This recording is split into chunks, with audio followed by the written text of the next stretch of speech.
نعیمی رحمۃ اللہ تعالی علیہ آپ نے فرمایا کہ بسم اللہ الرحمن الرحیم میں دراصل اللہ کا نام ہے، اور اس میں بندہ مومن کو یہ سبق دیا جا رہا ہے کہ جب بھی کسی کام کا آغاز کرو، میں رب ہو کر قرآن کا آغاز کرتا ہوں تو بسم اللہ سے کرتا ہوں، تو جب تم بھی کسی کام کا بھی آغاز کرو تو اللہ اور اس کے رسول کا نام لے کر کیا کرو۔ تو اس لیے یہ اس کا حقیقتاً اظہار ہے کہ ہم نے شادی کا آغاز اللہ کریم کے نام سے کیا ہے۔ اب اللہ کریم اپنا فضل فرمائے تو آئندہ بھی کسی بھی فیشن کی لت سے اللہ کریم ہم سب کو محفوظ فرمائے، اور اسی طرح شادیوں کو ہمیں سجانے کی توفیق عطا فرمائے۔ آج کا موضوع، آج کا عنوان، آج سے 10 دن پہلے شہید ناموس رسالت، دھڑکن ملت اسلامیہ، امام عاشقہ حضور سیدی غازی ملک ممتاز حسین قادری رحمۃ اللہ تعالی علیہ، آپ کا انگریزی تاریخ کے اعتبار سے یوم شہادت گزرا ہے، اور بہت کم لوگوں کو معلوم ہوگا، اور یہی مقصد ہے کہ آپ حضرات کو پتہ چلے کہ کیا سانحہ ہو گیا تھا اور کیا امت پر ایک قیامت صغریٰ برپا ہوئی تھی، اور آخر اس کا قرآن و حدیث کے لنک کیا ہے، اور کیا غازی ممتاز حسین قادری نے کچھ جرم کیا تھا کہ جس کی بنیاد پر انہیں یہ سزائے دار سنا دی گئی اور ان کو سر عام تختہ دار پر لٹکا دیا گیا۔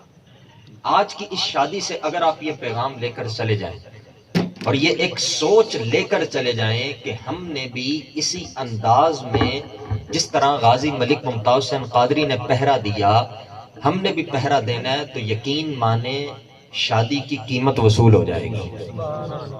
کہتے ہیں نا کہ وہ پیسہ لگیا وصول ہو گیا۔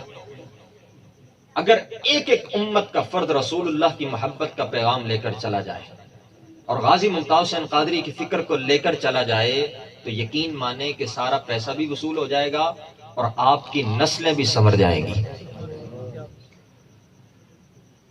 سورہ فتح پارہ نمبر 26 آیت نمبر 8، اللہ کریم نے ارشاد فرمایا لِتُؤْمِنُوا بِاللَّهِ وَرَسُولِهِ وَتُعَزِّرُوهُ وَتُوَقِّرُوهُ وَتُسَبِّحُوهُ بُكْرَةً وَأَصِيلًا۔ ایمان کے مدارج کو بیان فرمایا کہ انسان کلمہ پڑھنے کے بعد کرے کیا۔ ہر کسی کے کہیں نہ کہیں رہنے کے کچھ نہ کچھ مدارج ہوتے ہیں، کہیں نہ کہیں رہنے کے کچھ مدارج ہوتے ہیں۔ جیسے وہ کہیں پر جاب جب اختیار کرتا ہے تو پہلے وہاں پر ایک عام آفیسر کی حیثیت سے جاتا ہے، پھر ترقی کرتا کرتا کرتا 15واں سکیل، 16واں سکیل، پھر 17ویں سکیل پر جا کر وہ آفیسر بن جاتا ہے۔ تو اسی طرح ایمان کے سکیل بیان فرمائے اس آیت کریمہ میں کہ انسان کا ایمان کیسے بلند ہوگا، اس کے ایمان کے بلند ہونے کی کیا چیزیں ہیں کہ وہ کلمہ تو پڑھ لے، لیکن کلمہ پڑھنے کے بعد نجات کا دار و مدار آخر کن باتوں پر ہے، کلمہ پڑھنے کے بعد قبر کی روشنی کا دار و مدار کن باتوں پر ہے۔ اس بات کو قرآن نے بیان فرمایا لِتُؤْمِنُوا بِاللَّهِ وَرَسُولِهِ، سب سے پہلا سٹیپ کہ تم نے کلمہ پڑھ لینا ہے، اللہ اور اس کے رسول پر ایمان لانا ہے، اور یہ تو ہر شخص جانتا ہے کہ کلمہ تو پڑھنا ہی ہوتا ہے۔ اب کلمہ پڑھنے کے بعد اگلی ڈیوٹی کیا ہے؟ ہم نے یہ سمجھا کہ اگلی ڈیوٹی یہ ہے کہ مسجدیں آباد کرنی ہے، ہم نے یہ سمجھا کہ اگلی ڈیوٹی یہ ہے کہ نمازیں 5 پڑھنی ہیں، ہم نے یہ سمجھا کہ اگلی ڈیوٹی یہ ہے کہ حج کر لو، فرض ادا کر لو، زکاتیں ادا کر لو، اپنا گھر بنا لو، بینک بیلنس اچھا بنا لو، بچوں کی شادیاں کر دو، یہ اگلی ڈیوٹی ہے۔ قرآن کی بات کر رہا ہوں، کسی بھی شخص کے ذہن میں کوئی اور سوال نہ آئے۔ اب قرآن سے حوالہ دے رہا ہوں، قرآن کہتا ہے ایمان لانے کے بعد وَتُعَزِّرُوهُ وَتُوَقِّرُوهُ، سبحان اللہ، فرمایا اب کرنا یہ ہے کہ مصطفیٰ کریم علیہ الصلاۃ والسلام سے وفا کرنی ہے، اب کرنا یہ ہے وَتُعَزِّرُوهُ وَتُوَقِّرُوهُ، اب مصطفیٰ کریم کے قدموں میں مر مٹنا ہے، ان سے وفا کرنی ہے۔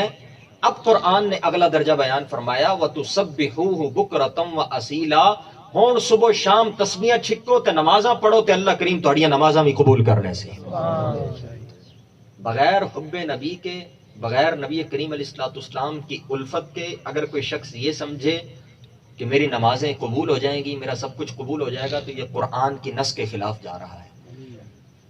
اب یہاں پر سمجھنا یہ ہے کہ وَتُعَزِّرُوهُ وَتُوَقِّرُوهُ کا معنی کیا ہے کہ کس انداز میں ہم نے مصطفیٰ کریم سے وفا کرنی ہے۔ اب اس کا معنی تو یہ ہے، ویسے لفظی معنی کریں کہ ان کی تعظیم اور توقیر کرو، وَتُعَزِّرُوهُ وَتُوَقِّرُوهُ، ان کی تعظیم اور توقیر کرو، جمع مذکر حاضر کے صیغے ہیں دونوں۔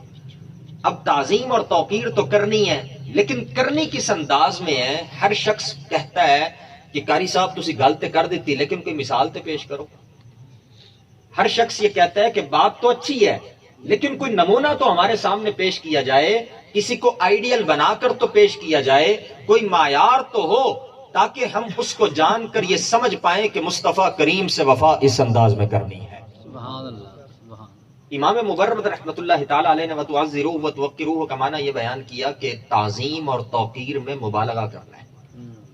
مبالغے کا معنی یہ ہوتا ہے کہ کسی کی تعریف میں بندہ انتہا کر دے، کسی پر جان لٹانے میں بندہ انتہا کر دے۔ کسی کا بیٹا ہونا، بندہ کہتا ہے یہ میرا پتر 14ویں دے چند ورگا ہے۔ اب چاند جیسا وہ ہوتا تو نہیں ہے، اس کا رنگ کالا بھی ہو تو وہ کہتا ہے میرا پتر 14ویں دے چند ورگا ہے۔ اب چاند جیسا تو وہ نہیں ہوتا، لیکن اس نے تعریف میں مبالغہ کر دیا۔ اس نے کہا کہ میرا بیٹا چاہے کوئی مانے نہ مانے، میں مبالغہ کرتے ہوئے یہ بات کرتا ہوں کہ 14ویں کے چاند جیسا نظر آتا ہے۔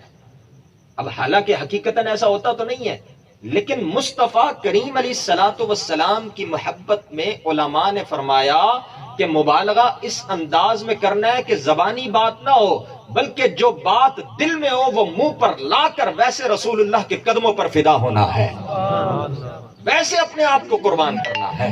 اب اس کی مثال بخاری شریف کے اندر روایت موجود ہے، صلح حدیبیہ میں نبی کریم علیہ السلام کو عمرہ ادا کرنے سے روک دیا گیا۔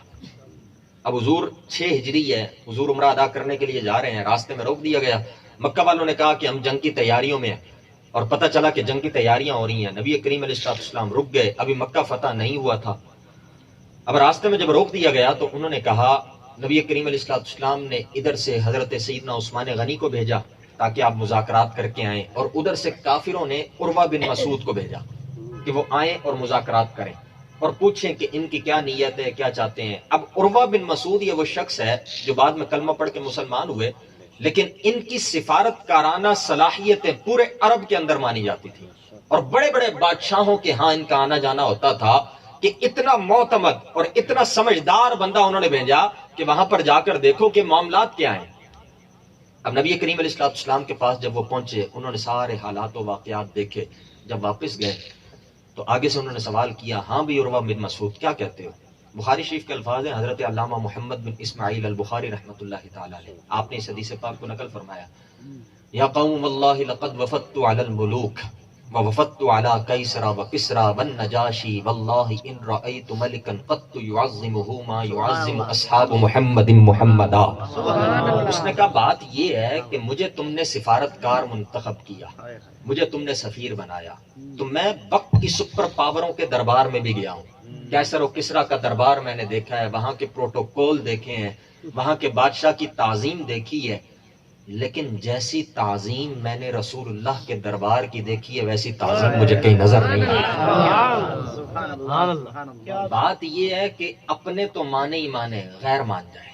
الفضل ما شہدت بہ الاعداء، عربی یہ کہتے ہیں کہ بات تب بنتی ہے جب دشمن کہے کہ بندہ بڑا کمال ہے، بات تب بنتی ہے جب کفر کے اندر بندہ رہتے ہوئے عروہ بن مسعود یہ بات کر رہے ہیں کہ جیسی تعظیم رسول اللہ کے دربار کی ہے ویسی تعظیم مجھے اور کسی دربار کی نظر نہیں آئی۔ اب اس نے کیا بات کی؟ اس نے کہا کہ بات یہ ہے کہ ان تنخم نخامتا الا وقعت فی کف رجل منہ، اور وَإِذَا كَادُوا وَإِذَا تَوَدَّعَ كَادُوا يَقْتَتِلُونَ عَلَى وُضُوئِهِ، کہ نبی کریم علیہ السلام جب وضو کرتے ہیں تو وہ ایسے ان کے غلام ہیں کہ پانی کے قطرے زمین پر گرنے نہیں دیتے، ان قطروں کو اپنے ہاتھوں پر لے کر اپنے چہرے پر مس کر لیتے ہیں اور اس سے برکتیں لے لیتے ہیں۔ تو اتنی تعظیم مجھے اور کسی دربار کے اندر نظر نہیں آئی۔ اب یہاں پر سوال یہ پیدا ہوتا ہے کہ کیا وضو کے قطرے لینے کا حکم قرآن میں ہے؟ کیا وضو کے قطرے لینے کا حکم کسی حدیث میں ہے؟ لیکن نبی کریم علیہ السلام کی محبت میں صحابہ نے مبالغہ کیا، اور مبالغہ اس انداز میں کیا کہ وضو کے قطرے کے پانی بھی زمین پر نہ گرنے دیا، اور آنے والی امت کو یہ پیغام دیا کہ ہم تو وہ ہیں جو نبی کریم علیہ الصلوۃ والسلام کے وضو کا پانی بھی زمین پر گرنے نہیں دیتے، تو تم نے بھی اس زمین پر کوئی گستاخ رسول چلنے نہیں دینا، تم نے بھی کسی کو پھڑکنے نہیں دینا، کسی کو بولنے نہیں دینا۔ جب کبھی رسول اللہ کے بارے میں بات ہو تو پھر اس کا کام تمام کرنا ہے۔ یہ ہے مبالغہ۔ اب حضرت امام طبری رحمۃ اللہ تعالی علیہ، آپ نے اس آیت کا دوسرا معنی بیان کیا۔ آپ نے وتعزروه وتوقروه کے تحت الشفاء بتعریف الحقوق المصطفیٰ کے اندر یہ معنی موجود ہے۔ آپ نے فرمایا کہ رسول اللہ کی مدد کرنی ہے۔ اب سوال یہاں پر یہ پیدا ہوتا ہے کہ رسول اللہ کی مدد کون کر سکتا ہے؟ یہ نام کوئی کام بگڑنے نہیں دیتا، ارے بگڑے بھی بنا دیتا ہے یہ نام محمد۔ نبی کریم علیہ الصلوۃ والسلام کا نام تو سب کا مشکل کشا ہے، سب کا حاجت روا ہے، لیکن حضور کی مدد کون کر سکتا ہے اور کیسے کر سکتا ہے؟ آئیں اس پر ایک روایت اور بات کو اختتام کی طرف لے کر چلتے ہیں کہ حضرت سیدنا عمیر بن عدی رضی اللہ تعالیٰ عنہ، ابو داؤد شریف کے اندر یہ ساری روایت موجود ہے۔ عمیر بن عدی یہ نابینا صحابی ہیں، اور آپ نے ایک منت مانگی جب نبی کریم علیہ الصلوۃ والسلام بدر میں تشریف لے گئے۔ آپ نے منت یہ مانگی، آج ہم بھی منتیں مانگتے ہیں، مولا پتر دے تے 11 دے گا میں چڑھاواں گا۔ آج ہم بھی یہ منت مانگتے ہیں کہ مولا میری کڑک ایتکی ذرا ستھری نکلے تے خیرات دے اہتمام میں کرے سا۔ آج ہماری منتوں کا معیار یہ رہ گیا کہ ہم اپنے پیٹ کو دیکھتے ہوئے پھر اللہ سے اس کا سوال کرتے ہیں۔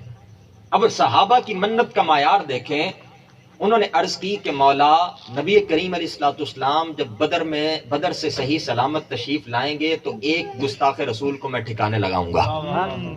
منت یہ مانگی، اب منت مانگ لی۔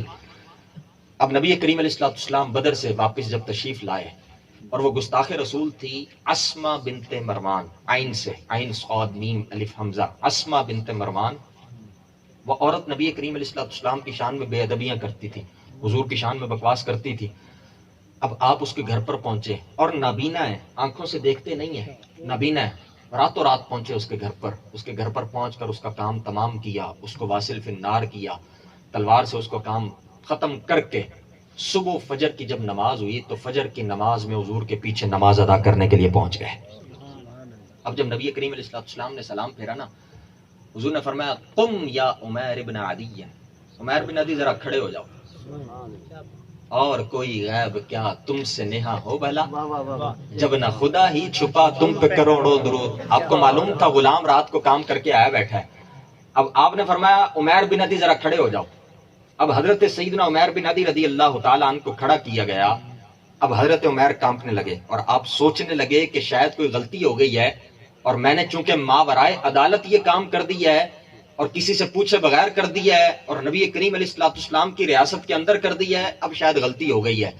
لیکن نبی کریم علیہ الصلوۃ والسلام نے فرمایا عمیر بن عدی نے وہ کام کیا ہے کہ لا ينتطح فیہ انزان، فرمایا کہ یہ وہ کام ہے کہ جس میں قیامت تک انسان تو کجا، کبھی 2 بکریاں جن میں عقل نہیں ہوتی، کبھی 2 بکریاں بھی سینگ نہیں لڑائیں گی، اور کبھی بھی یہ بات نہیں کہیں گی کہ گستاخ رسول کی موت کے مسئلے میں کوئی آئیں بائیں شائیں ہونی چاہیے، بلکہ وہ بھی کہیں گے کہ گستاخ رسول کو واصل فی النار کیا جانا چاہیے۔ کبھی 2 بکریاں بھی سینگ نہیں لڑائیں گی۔ میرے دوستو، آج ہمارے ایمان کا معیار اتنا گر گیا کہ ہم کہتے ہیں چلو جی اسلام امن کا درس دیتا ہے، اسلام آشنائی کا درس دیتا ہے۔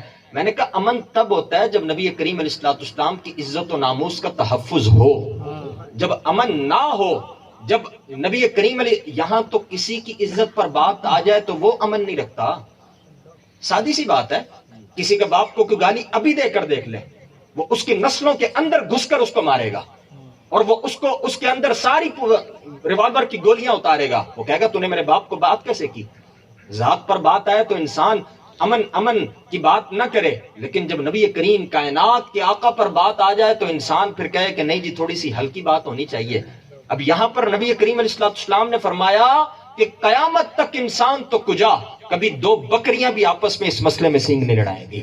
پتہ چلا کہ اگر کوئی بات کرے تو اس کی عقل بکری سے بھی کم ہے، اس کو بکری جتنا بھی دماغ اللہ نے نہیں دیا۔ اب اگلی بات کی نبی کریم علیہ الصلوۃ والسلام نے، اگلی بات کی، چونکہ آیت کا موضوع سے ہٹنا میری عادت نہیں ہے، آیت کا معنی چل رہا ہے کہ رسول اللہ کی مدد کرنی ہے۔ کیسے مدد کرنی ہے؟ حضور نے فرمایا اذا احببتم ان تنظروا الى رجل نصر اللہ ورسولہ بالغیب فانظروا الی عمیر ابن عدی، فرمایا اگر تم یہ چاہو کہ کسی ایسے بندے کی زیارت کرنا چاہو کہ جس نے اللہ اور اس کے رسول کی مدد کر دی ہے، سبحان اللہ، اللہ اور اس کے رسول کی مدد کر دی ہے، فانظروا الی عمیر ابن عدی، تو عمیر بن عدی کے چہرے کی زیارت کر لیا کرو۔ اللہ اکبر۔ پتہ چلا کہ جب عاشق گستاخ کو ٹھکانے لگاتا ہے تو وہ گویا رسول اللہ کی مدد کر دیتا ہے، وہ گویا اللہ کی مدد کر دیتا ہے، وہ گویا اللہ اور اس کے محبوب کے دین کی مدد کرتا ہے۔ اور حضور نے یہ پیغام دیا۔ اب یہاں پر نبی کریم علیہ الصلوۃ والسلام نے جب یہ باتیں کی تو ادھر سے جو ہے نا، وہ جب حضور نے فرمایا نا کہ عمیر بن عدی کے چہرے کی زیارت کر لیا کرو، تو حضرت عمر کہنے لگے انہو هو الاعمى، کہ یا رسول اللہ صلی اللہ علیہ وسلم کی یہ تو نابینا ہے، ان کی تو آنکھیں نہیں ہیں۔ نبی کریم علیہ الصلوۃ والسلام نے فرمایا لا تقل الاعمى وهو البصير، فرمایا اس کو اندھا نہ کہو یہ بڑی آنکھ والا ہے، فرمایا اس کو اندھا نہ کہو یہ بڑی آنکھ والا ہے، اس نے راتوں رات وہ کام کر دیا جو آنکھوں والے بھی کر نہیں سکے۔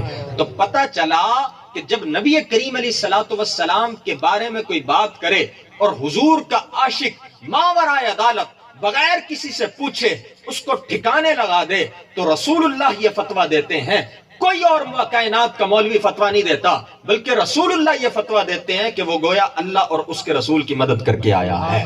میرے دوستو، 2010 کے اندر جب نبی کریم علیہ الصلوۃ والسلام کی شان میں ایک عورت نے بے ادبی کی اور وہاں پر وقت کا گورنر آ کر اس کے سر پر ہاتھ رکھتا ہے اور کہتا ہے کہ میں اس کی سزا کو معاف کرواؤں گا، اور اس نے پھر کہا کہ نبی کریم علیہ الصلوۃ والسلام کی عزت و ناموس کا قانون تو معاذ اللہ کالا قانون ہے، اس نے جب یہ بے ادبیاں مزید اس کی بڑھی تو جب سارے خاموش تھے کہ وقت کا گورنر ہے، پتہ نہیں کیا کرے گا، کیسے ہوگا، اگر ہم اس کو ہاتھ ڈالیں گے ہماری نوکری چلی جائے گی، کیسے ہوگا کیسے نہیں ہوگا، تو عشق سینہ تان کر میدان میں آ گیا، عشق آیا میدان میں، اور عشق را ناممکن ہے ناممکن است۔ امیر المجاہدین استاد صاحب فرمایا کرتے تھے کہ جب عقل کہتی ہے کہ یہ کام نہیں ہو سکتا تو عشق اس کو کر کے دکھاتا ہے کہ ہاں ایسے ہو سکتا ہے۔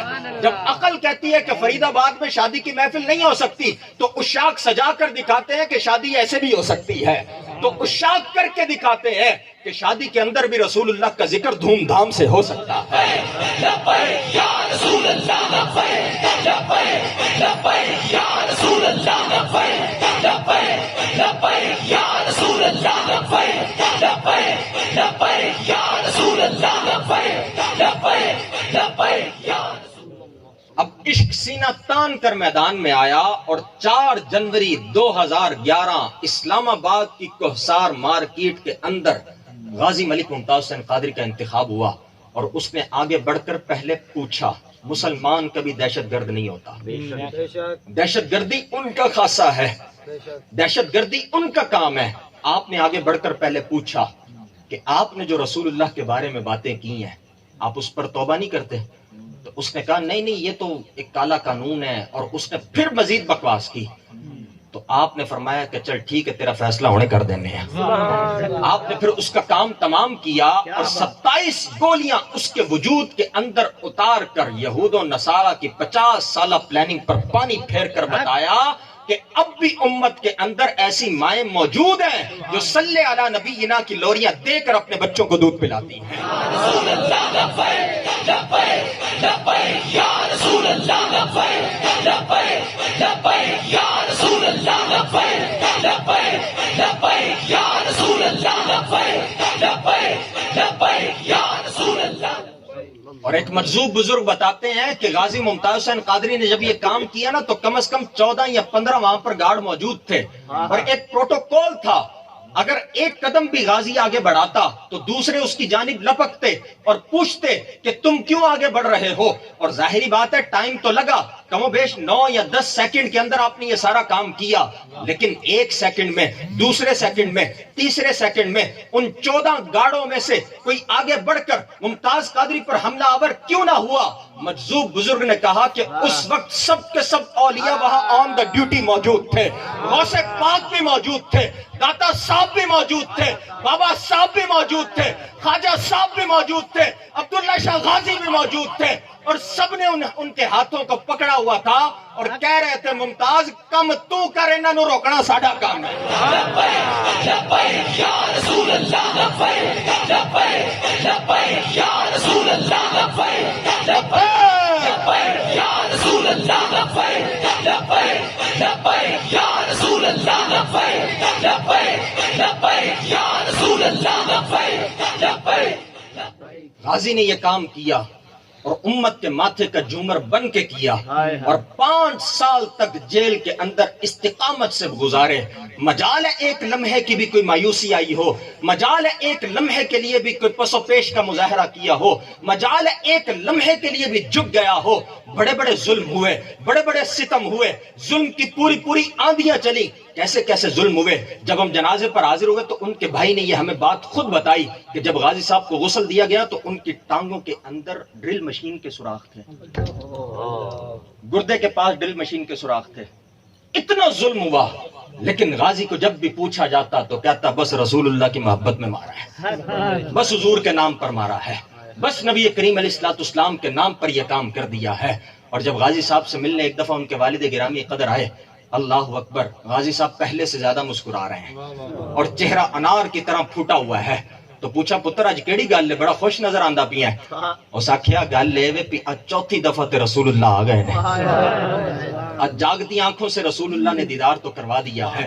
میرے دوستو، یہ وہ عشق کا عنوان ہے جو ہماری نسلیں بھولتی جا رہی ہیں، یہ وہ عشق کا عنوان ہے جو آج بتانا بڑا ضروری تھا۔ 29 جنوری 2016 کو انہوں نے یہ کام کیا اور 29 جنوری 4 سال میں ایک دفعہ آتی ہے۔ اس سال بھی 29 فروری 2016 کو 29 فروری شہادت کی شب ہے اور یہ 4 سال میں ایک دفعہ آتی ہے، اس سال بھی نہیں آئی۔ انہوں نے تو یہ سوچا غازی کا تذکرہ مٹ جائے گا۔ میں نے کہا پترو بچے لگتے ہوئے تھے شادی چ بھی غازی کا ذکر ہونا ہے۔ میں نے کہا ابھی تو ٹائم نہیں آیا، ابھی تو وہ وقت نہیں آیا کہ جب وقت کا بچہ ہر گلی کا بچہ ممتاز حسین قادری کی ڈگر پر چل کر گستاخان رسول کو واصل بجہنم کر کے بتائے گا کہ اب تخت پر رسول اللہ کے دین نہیں آنا ہے۔ لبیک یا رسول اللہ لبیک لبیک لبیک یا رسول اللہ لبیک لبیک لبیک یا رسول اللہ لبیک لبیک لبیک یا رسول اللہ لبیک لبیک۔ آخری بات آپ سے کرنے لگا ہوں میرے دوستوں، بزرگوں، ساتھیوں، جب کسی کا نقصان ہوتا ہے نا کوئی، تو وہ بندہ کہتا ہے کہ میں نے اس نقصان کا ازالہ کرنا ہے، میں نے اس نقصان کا بدلہ لینا ہے۔ کسی کا کوئی گہرا دوست چلا جائے یا اس کو مار دیا جائے یا کچھ کر دیا جائے تو وہ کہتا ہے میں نے اس کا بدلہ لینا ہے۔ غازی صاحب کی شہادت کی شب مجھے آج بھی یاد ہے۔ 12 بجے میں مطالعہ کر کے نور حمزہ میں اپنے بستر پر جا کر لیٹا ہی تھا اور 2 بجے دوبارہ مجھے جگا دیا گیا تھا کہ غازی صاحب کو پھانسی کے لیے لے جایا جا رہا ہے اور 4:12 یا 13 پر آپ کو شہادت پر لٹکا دیا گیا تھا۔ وہ رات آج بھی ہمیں نہیں بھولتی، وہ رات اب بھی جب یاد آتی ہے تو قسم بخدا جسم کے رونگٹے کھڑے ہو جاتے ہیں۔ ہم سب کچھ، جسم کے طاقت تھی، سب کچھ تھا، لیکن کچھ کر نہیں پا رہے تھے۔ کیا کرتے؟ کسی کا اپنا عزیز ہوتا تو وہ کہتا نا وہ کچھ کر پاتا، لیکن میرے دوستو اس غازی سے تو پوری امت کا رشتہ تھا، اس غازی سے تو پوری امت کا ایک ناطہ تھا۔ کیا پاکستان اس مقصد کے لیے بنا تھا کہ راتوں رات اگر کوئی گستاخ رسول کو ٹھکانے لگائے تو راتوں رات اس کو تختہ دار پر لٹکا دیا جائے؟ تو میرے دوستو ہم نے بدلہ لینا ہے اور بدلہ اسی انداز میں لینا ہے کہ اب تخت پر رسول اللہ کے دین کو نافذ کرنا ہے اور اس انداز میں نافذ کرنا ہے کہ جب کوئی عاشق کوئی کسی گستاخ کو پھٹے لگائے گا، کسی گستاخ کا کام تمام کرے گا تو پھر اس کو ماتھے کا جومر بنا کر پوری امت کے سامنے پیش کیا جائے گا۔ اور اب تو اللہ کریم نے ایسی تحریک عطا فرما دی ہے، اللہ اکبر۔ پہلے لوگ کہتے تھے کہ سنی چلتے نہیں ہیں، سنیوں کے پاس قائد نہیں ہے، ہم کس کے پیچھے چلیں، کس کے پیچھے چلیں۔ اب تو ایسا قائد مل گیا ہے کہ جس کی عمر ہی صرف 27 سال ہے اور 27 سال کی عمر میں اس بندے کی وہ قربانی ہے کہ پورے کفر کو اس نے ناکو چنے چبوا دیے ہیں اور ایسے چنے چبوا دیے ہیں کہ انہوں نے کہا کہ ہم نے 18 کو فلم ریلیز کرنی ہے۔ حافظ صاحب نے 2-3 جلسوں میں بیانات دیے، انہوں نے آج یہ اعلان کر دیا کہ ہم فلم ریلیز نہیں کریں گے۔